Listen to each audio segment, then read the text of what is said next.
Welcome to another edition of the Friday Rewind, hot off the presses. I am Brandon Davidow. We have a ReMax Elite edition of the Friday Rewind. Sal Carolla, he is a broker owner there at ReMax Elite, taking care of the Staten Island area. And then Joe Madaio, he is his partner in crime, also broker owner of ReMax Elite, as he takes care of his Brooklyn agents. Gentlemen, it is great to see you both here on the Friday Rewind. So we're a couple of weeks in, post-COVID-19 shutdown. I want to talk about each of your areas. Sal, let's start with you. Looking at the Staten Island portion of the market, how have things responded for you and your agents? Well, Brandon, here in Staten Island, we are extremely busy. The listings are coming in, buyers are out there, offers are being made every day, multiple offers, little bidding wars going on. I'll tell you, Staten Island is red hot right now. The market is red hot. Joe, are we seeing the same kind of things in Brooklyn? Most definitely. We're getting a lot of phone calls from people looking to sell their houses. A lot of people want to leave the density of Brooklyn and move out to like Staten Island, but we have a lot of people looking to stay in the area as well for the convenience of being near Manhattan and whatnot. So it's pretty hot all around, both areas. Is it hotter than you guys both expected, or is this about the same of what you were hoping for when the market started to pick back up? I'll answer that if you don't mind, Sal. During the last 2 weeks that we've been sitting at home thinking, oh my God, what's going on over here? We come out of this here, it's like, and the whole time along we were prepping to come out of it strong. You know, having Zoom meetings with our agents, constantly talking with them, you know, getting them ready, you know, talking to their past customers and clients and whatnot. So we really prepped for it, but we didn't know what to expect. We got out of it, and it's just as soon as they said open the doors, bam, we were on fire. So it was, you know, again, I think that's much more than I had expected. Absolutely, I agree. Yeah. Well, as a part of your preparations over the couple of months while everyone was sitting at home, you had a chance to tap into ReMax LLC and take advantage of what the parent company had to offer for you guys, whether it's training or different things to learn during that time period. So can you guys give a little insight to people that may not know of what it was like before COVID-19, then during it, and then after the fact, and your partnership with ReMax LLC? Well, Joe, I'll take this one. ReMax LLC is above the rest, above any other company its size. They're an international company. They have a tremendous amount of support and training. So prior to the epidemic, they've always been there. We've enjoyed their support. They've always been there to help us succeed. I mean, they really want every brokerage to succeed, every agent to succeed. Then the pandemic, the COVID-19 came in, and kind of we were a little bit scared at that point, and we didn't know what to expect. And they stepped up to the plate. They really did. We had an open line of communication with the CEO all the time. I mean, he was out there. Adam Cantos was out there on Skype calls, Zoom calls, social media videos. We opened up private Facebook pages, just for broker owners and also ReMax agents, other pages, and he kept us updated on what's going on, what they see is going to be the direction that the market is going in. I mean, by far, I was extremely surprised in the support that we received from them during this situation, during our shutdown. And, in New York, Joe would agree, we were shut down a lot longer than most people. So it was getting to a point that it was kind of scary for us. And they were with us the whole time. Anytime we had any concerns, Joe would reach out to them through an email. They'll call us back right away.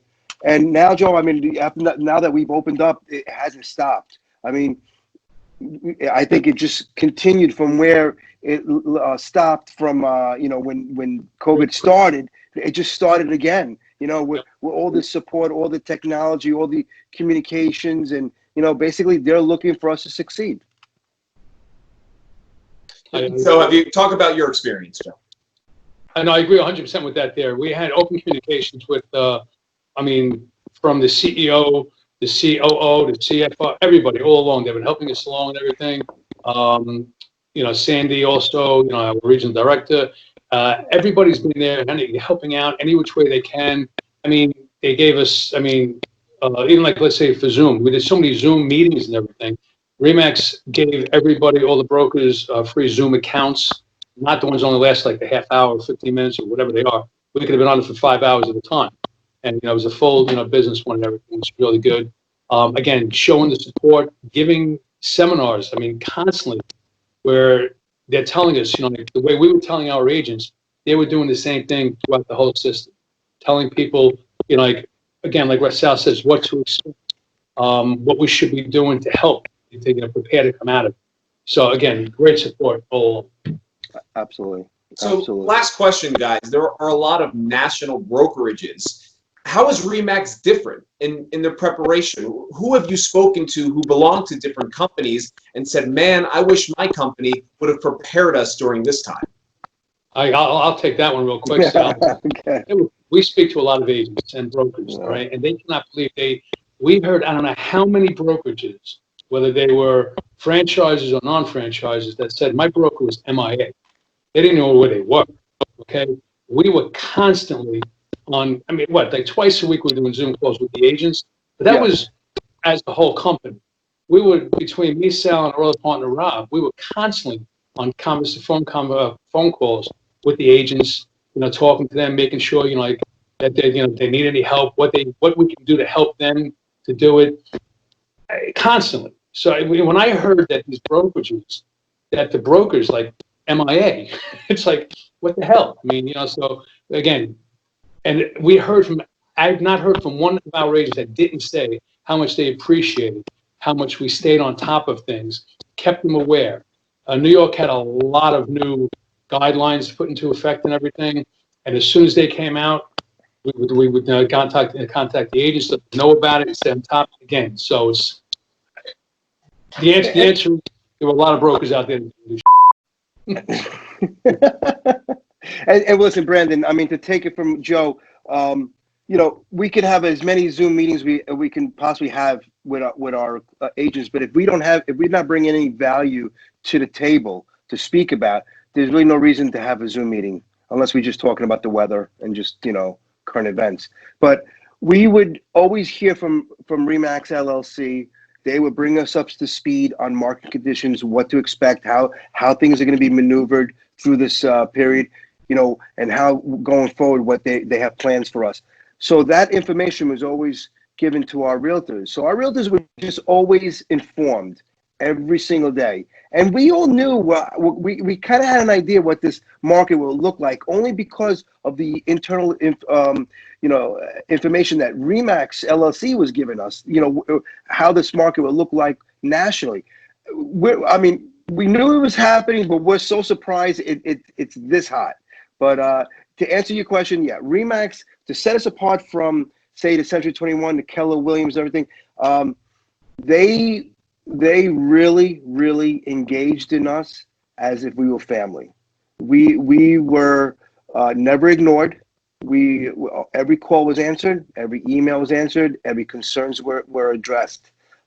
They really, in their heart, wanted us to succeed and make it, and we're super grateful. We are truly a family in every sense, the local level from our offices, and also to the national and really international level.